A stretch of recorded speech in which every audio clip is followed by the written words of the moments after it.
Hello and welcome. This is the Insurance Pro Blog Podcast. This is episode 417. I am Brandon Roberts. And I am Brantley Whitley. And you are listening to the internet's favorite podcast about life insurance. That's right. Nobody does it better than us. Nobody else does it at all. No one does it like us. That's probably the right way to put it. That's that one we can't get in trouble for. That is true. But no one does it, but no one else does it at all. Yes, that's true. This is true. Well, some try, but then they give up and do more fruitful things, and we just can't figure out how to do that. So they're smarter than we are. That's what I was going to say. They're like, oh, I don't know why I'm doing this. Nope. We love the people that listen to this, and we do.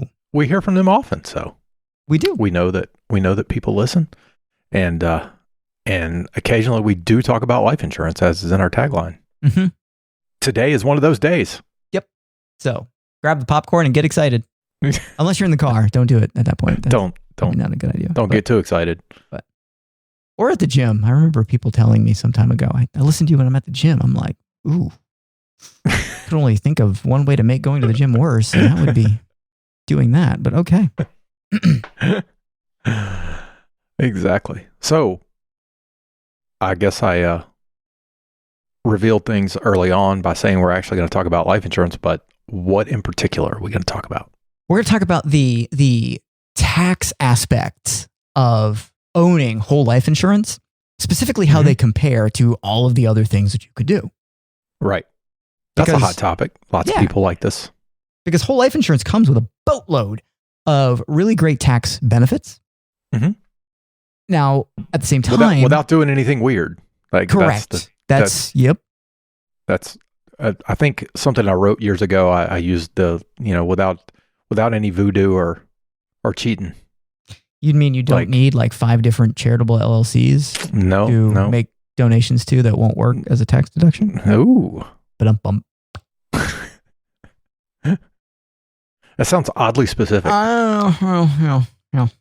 Yeah. We don't have to do anything complicated. It just has these advantages by its mere existence. It does. Now, there are some who will tell you, yeah, but there are other things that you can do that come with some of those tax benefits. Okay. Keyword being some of, not all of. Yeah. We'll get into that. So let's do kind of a basic walkthrough of the various fantastic tax benefits of owning. We're saying whole life insurance applies to indexed universal life insurance as well, by the way, or any cash value style. I've grown old and I'm now at a point where I refer to universal life insurance as indexed universal life insurance, like people refer to a copy machine as a Xerox machine. So, sorry, I do that sometimes. So you're saying we're going to talk about whole universal life insurance today? There you go. We should just call it that. But yeah, let's go through the tax features so everybody's kind of on the same page. Right. Just starting at a high level here. As understanding. Yeah. Yeah. So first and foremost, one of the most basic tax features that is very preferential for life insurance is deferred tax growth. Right. So unlike, let's say you put $100,000 in a CD.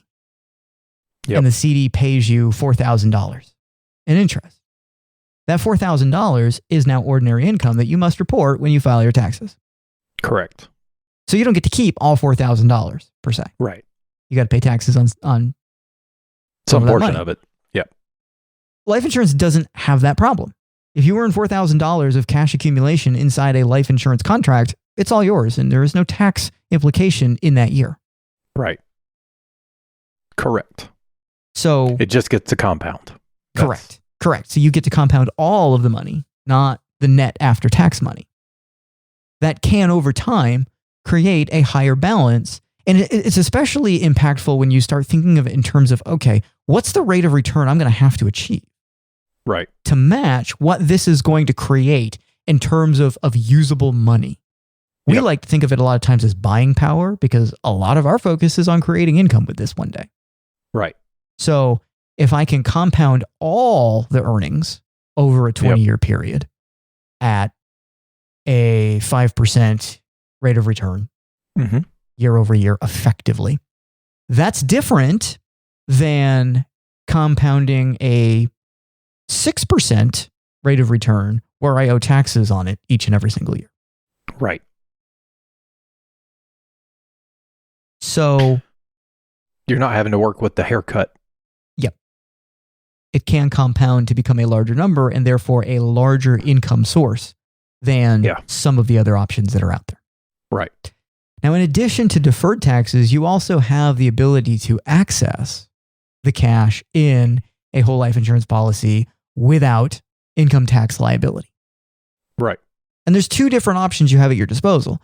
One is withdrawing out your basis, the money that you put into the contract. The other one is taking a loan. Mm-hmm. Either method does not create a tax liability to you because neither of those kinds of distributions are recognized as the distribution of taxable gain from the life insurance contract. Correct.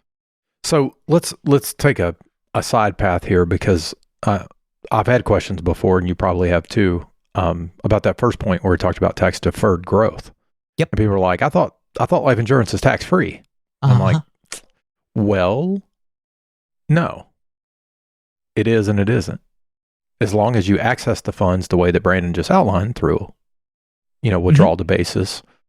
So that being, let's just put it in easy to understand terms. If you paid $100,000 in premiums, that means you have $100,000 in basis. Yep.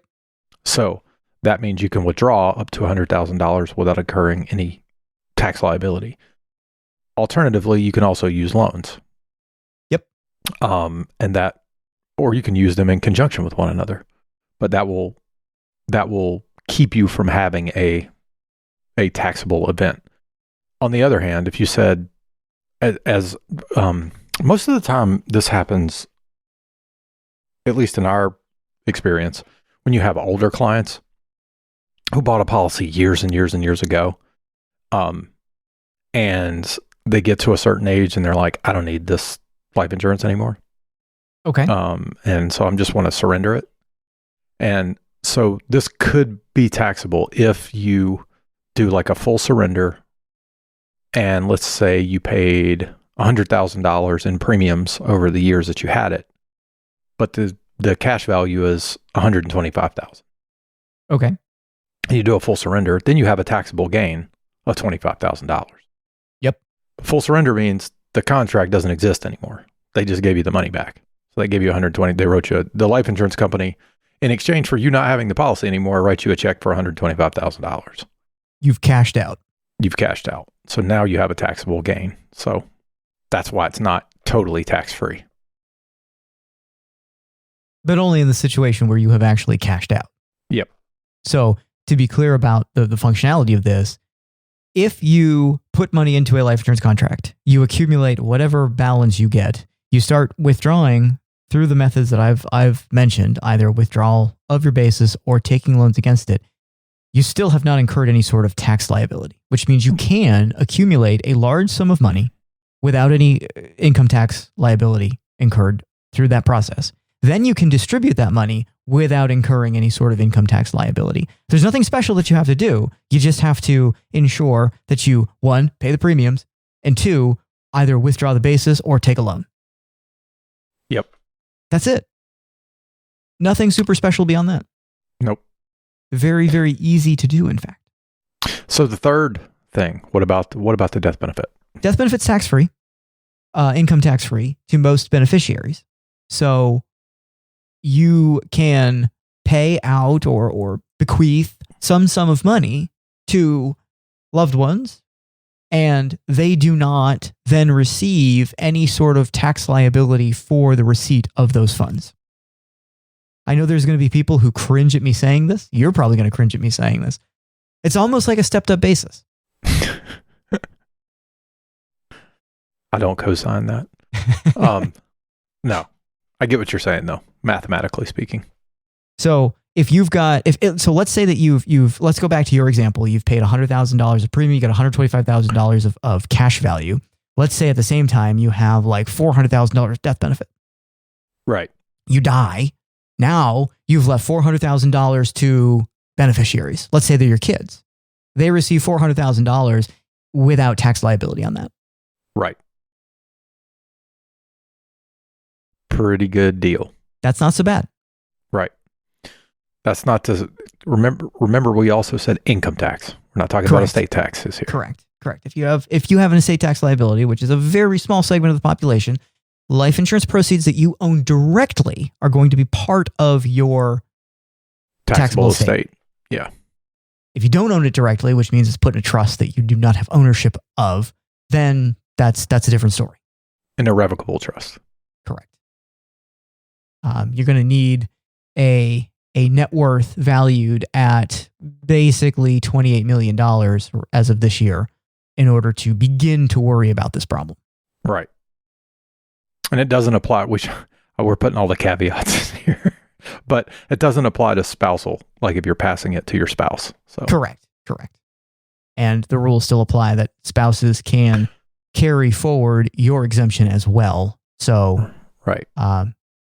Spouse receives all the money without estate tax liability worries, could die, gets both yours and their exemption to then deduct from the estate. So again, roughly $28 million before you even start to wander into the territory of now we need to file an estate tax return and calculate the liability.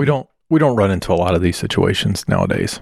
When the estate tax exemptions were much lower, it was a bigger issue. But correct. They're much higher now. So now, in addition to those really great tax features, and we didn't really mention, but we should, when it comes to the withdrawal of money from a life insurance contract, you get to take the basis out first. Yeah. Which is not something you can do with a lot of other assets. Yeah. Or a lot of other investment accounts. Yep. So in addition to all of that, there's also some features of life insurance that are in combination of all this quite fantastic. You don't have any contribution limits necessarily when it comes to buying whole life insurance that's intentionally put in force to build cash value. There are no regulatory limits. Correct. So unlike a Roth IRA, or a regular IRA, or a 401k, where there are hard lines of this is how much can go in, this is how much can go in that is given any sort of tax preferential treatment, none of that exists. Right. There are, in theory, some limits based on the amount of income that you have and the amount of death benefit that will create. And also, to some degree, insurance companies do look at the affordability of certain premiums. If you make $100,000 a year and try to tell the insurance company that you can afford $105,000 a year premium, they're going to have some questions. Yep. Understandably so. Mm-hmm. But you don't have the same kind of limits when it comes to, I want to put money away. So for somebody who's got a high capacity to save, this is a way to do it, to obtain all of the really cool tax features of life insurance and not be tied down by the fact that there are certain limitations that are quite low among a number of other investment account styles that are out there. Yep. Nor are there any kind of income restrictions like there are on Roth accounts.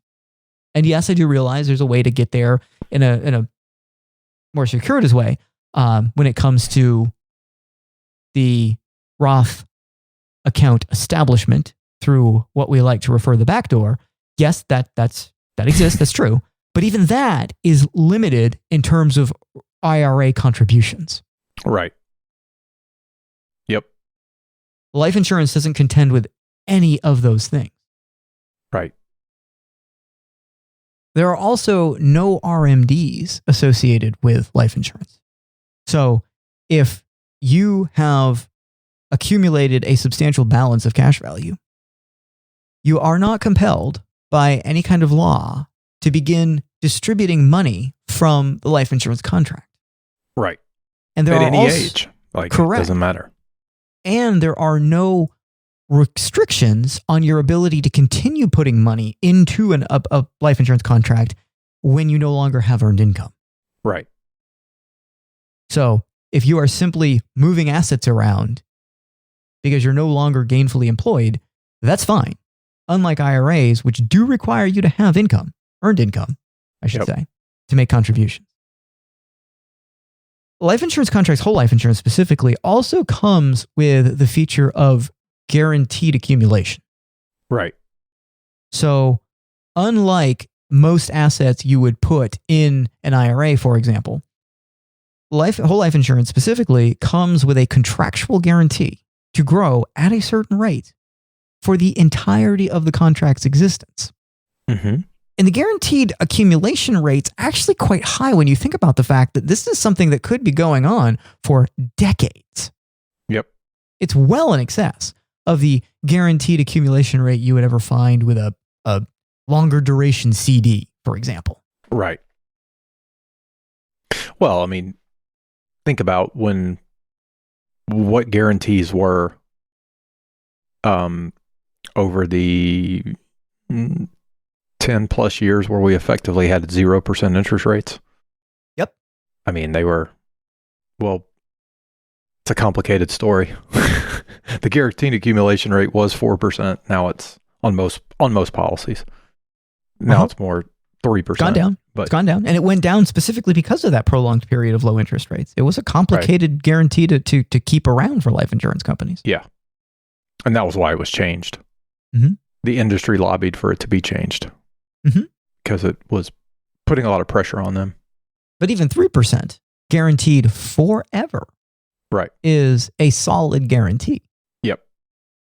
And we should also mention when they changed it from 4 to 3, in most cases, the contracts that existed that had the 4% guarantee kept the 4%. So didn't change existing contracts. Yep, they did.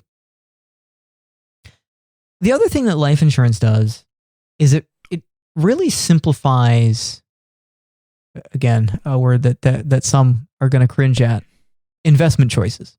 Mm-hmm. And what I mean by that is you don't get to choose. The choice is you have no choice. You give money to an insurance company, it's going to make the investment decisions for you. Yeah. Now it's doing what it thinks is the best, choosing from the best options to create the greatest rate of return on the assets that it manages, keeping risk profile in mind. Sure. Mind you. Yeah. Life insurance companies are the aces of risk adjusted rate of return. Yep. They have to be. Mm-hmm.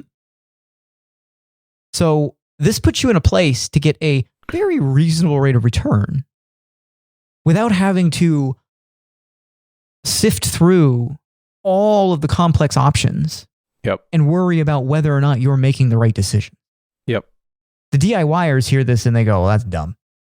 Yep. That's fine. If you want to manage your own portfolio, you do that. Nobody's telling you that you can't. What I'm saying is there's a lot of people out there who are really good at things that have nothing to do with finance or investing. And it turns out when you do other things that have nothing to do with finance or investing, you get really good at them, some people make a lot of money. Yeah. By virtue of that. Yes.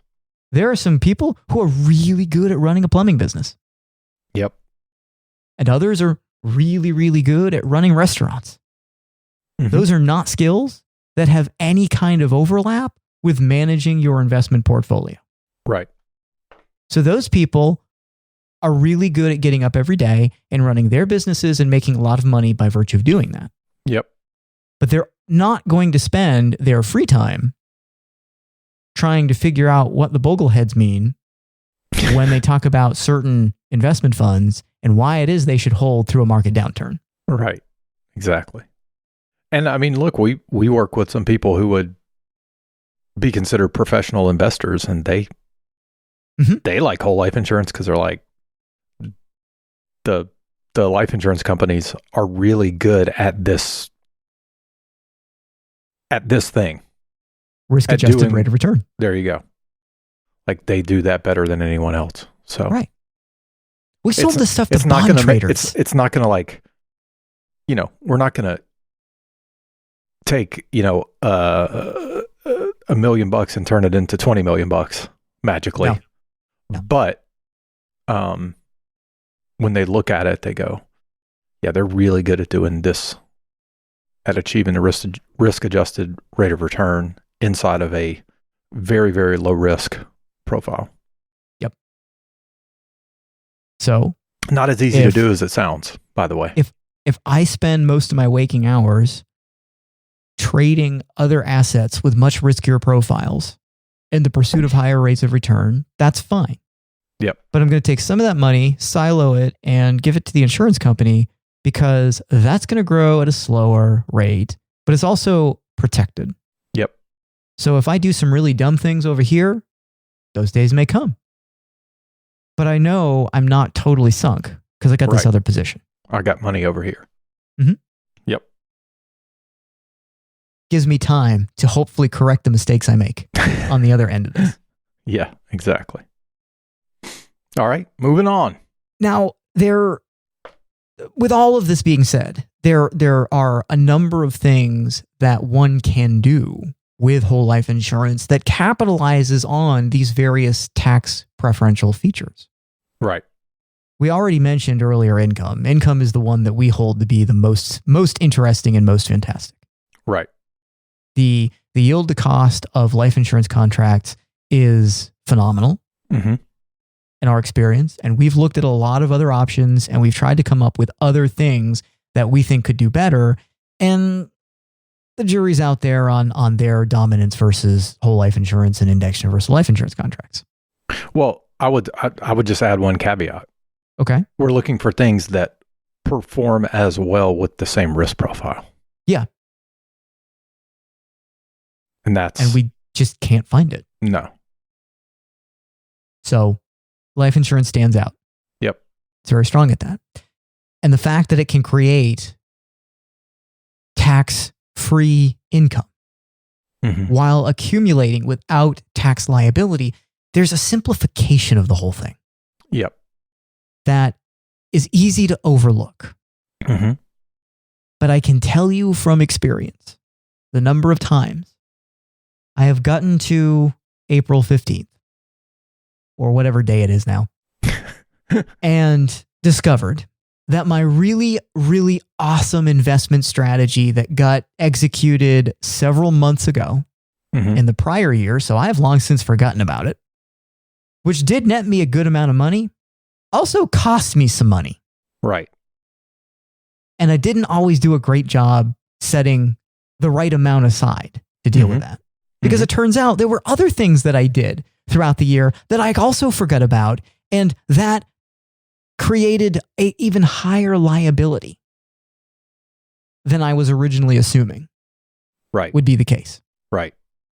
I've never, ever gotten that result by owning whole life insurance or index universal life insurance. It hasn't happened because I don't have to deal with it. No big surprises.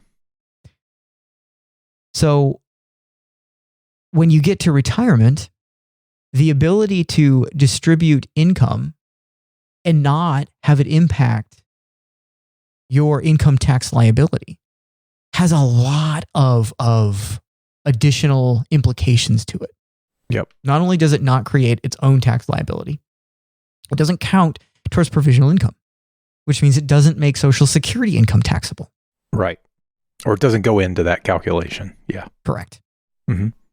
There are a number of other programs that may exist for seniors or retirees that are income-based tested that may be something that you can take advantage of. And again, the lack of income recognition and income tax liability doesn't affect those things. Right.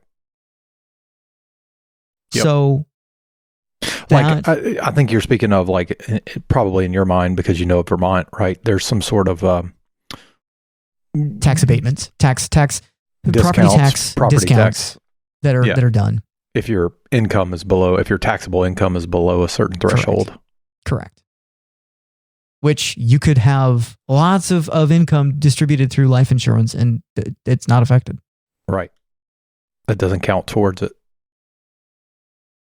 Now, you also have great flexibility to use the cash in life insurance prior to reaching retirement age, if you need to, if an opportunity arises, or even begin income sooner than you thought without having to go through some complex array of distributions because you're younger than 59 and a half. Right. Yeah, we talked to quite a few people who want to retire before normal retirement age. And they're able to do so with the caveat that they have some other source of income to sort of bridge them from, say, 55 to 60. As an I'm not example. Yep. And we're not saying that life insurance will always be the best option for that, but it is one of the options that does not carry the consequences that early distributions from an IRA or your 401k would. Right. Exactly. Yep. The fact that life insurance does create a death benefit, the fact that it's tax-free or income tax-free, also puts you in a position to create legacy. Yep. I remember years ago, I think this is on several state insurance exam prep. Mm-hmm. The notion that when you buy life insurance, you've immediately created an estate. Mm-hmm. Which to me, the first time I read it was like, well, good for me. But we have talked to other people who are not insurance agents. They're just looking to buy insurance who happen across that statement. And it's a mind-shifting moment for them. Yep. Like, yeah, like by virtue of that, I now have increased or have established for the first time ever an estate worth $4 million, $5 million, $6 million, whatever it is. Right. You mean I could pay a couple $100,000 in premiums and create $4 million worth of estate value? Yep. That seems like a pretty good deal. And be on a path to accumulating that much money by virtue of paying premiums. Yeah. At some point in the future. One of the most interesting, and I've had this versions of this conversation several times over the years, is when people see that and realize, oh, I could take a portion of my liquidity, buy life insurance, because, and I mean, these are legacy. I should have prefaced that by saying these are legacy-minded people. So they're sort of stressing about, well, I want to make sure I have enough in retirement, but I also don't want to leave my kids, grandkids, whatever, nothing.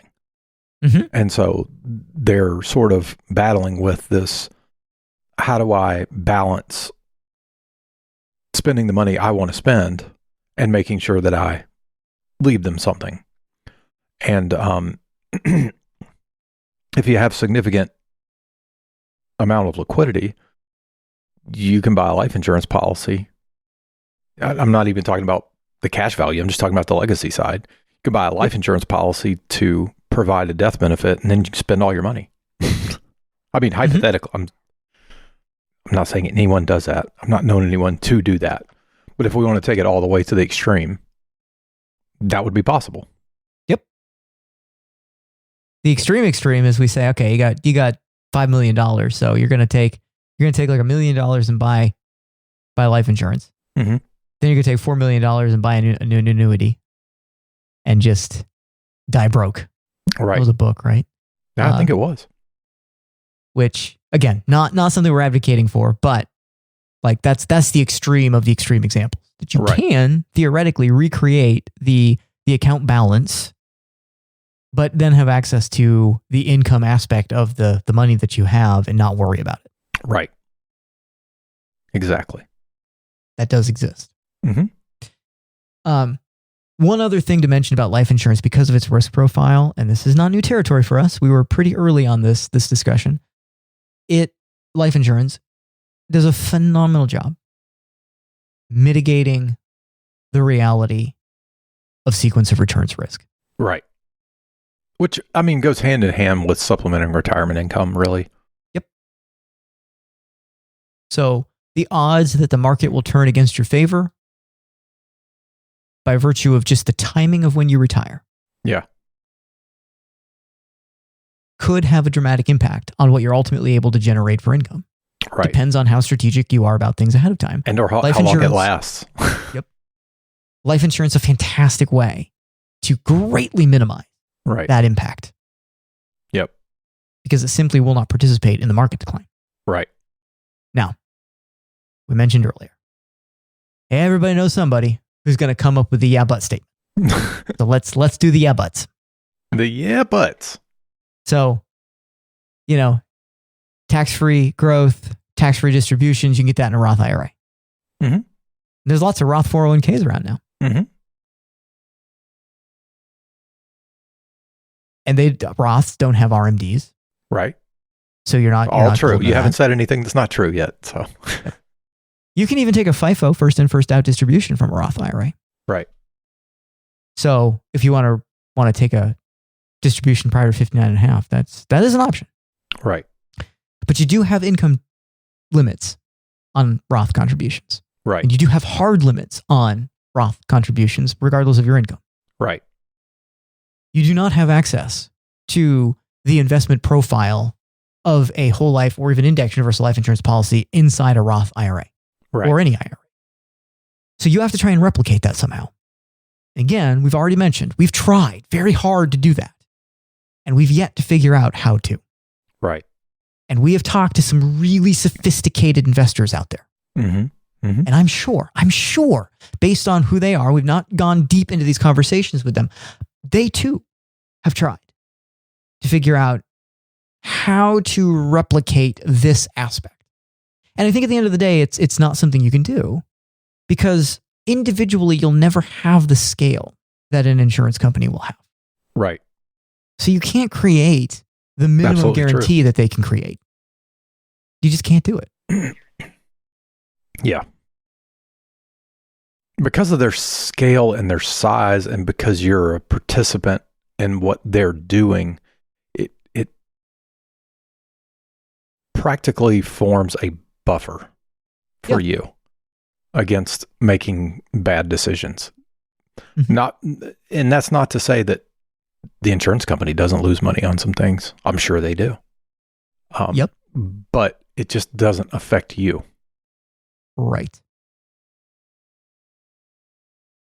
So and by things, I mean investments that they purchase. So yes, they don't all go well. They do have net capital losses. Yeah. So it happens. Mm-hmm. It's typically on a very small portion of their asset. Yep. So you don't get everything. You get some of the stuff when you do these other things. Mm-hmm. And that's not to say you shouldn't do any of those other things. Those other things are fine. Just understand that they don't come with all the things that whole life does. Right out of the box. That's right. That's what makes it special. It's not any one of those individual things. It's all of those things in combination. Right. Without what's hard. Any added complexity or components, or going back to what we were talking about in the beginning. I mean, just that's not to say all policies are the same. Nope. Don't hear what we're not saying. But functionally, they are all the same in terms of these sorts of items that we talked about. Now, some will perform better than others depending on the company, the policy design, what they allow you to do, et cetera, et cetera. But functionally, these basic tenets that we've talked about are just a part of whole life insurance. Yep. They are. And again, it's the combination of all of them. Yeah. That is what sets it apart. Yep.